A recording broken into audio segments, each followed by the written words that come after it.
তখন তারা সম্পদের লোভে কৃপণ হয়ে শানিত ভাষায় তোমাদের বিদ্ধ করে। এরা ঈমান আনেনি, ফলে আল্লাহ তাদের আমলসমূহ বিনষ্ট করে দিয়েছেন, আর এটা আল্লাহর পক্ষে সহজ।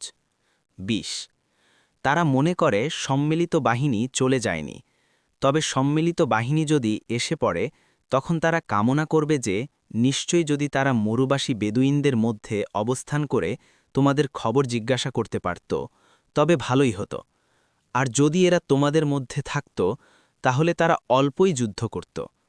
২১ অবশ্যই তোমাদের জন্য রসূলুল্লাহের মধ্যে রয়েছে উত্তম আদর্শ, তাদের জন্য যারা আল্লাহ ও পরকাল প্রত্যাশা করে এবং আল্লাহকে অধিক স্মরণ করে।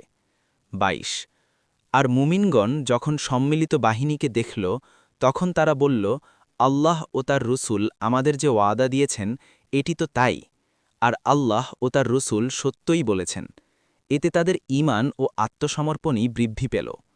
২৩ মুমিনদের মধ্যে কিছু লোক রয়েছে যারা আল্লাহর সাথে কৃত তাদের প্রতিশ্রুতি সত্যে বাস্তবায়ন করেছে। তাদের কেউ কেউ যুদ্ধে শাহাদাত বরণ করে তার দায়িত্ব পূর্ণ করেছে, আবার কেউ কেউ শাহাদাত বরণের প্রতীক্ষায় রয়েছে। তারা প্রতিশ্রুতিতে কোনো পরিবর্তনই করেনি। ২৪ যাতে আল্লাহ সত্যবাদীদেরকে তাদের সত্যবাদিতার জন্য পুরস্কৃত করতে পারেন এবং তিনি চাইলে মুনাফিকদের আযাব দিতে পারেন অথবা তাদের ক্ষমা করে দিতে পারেন।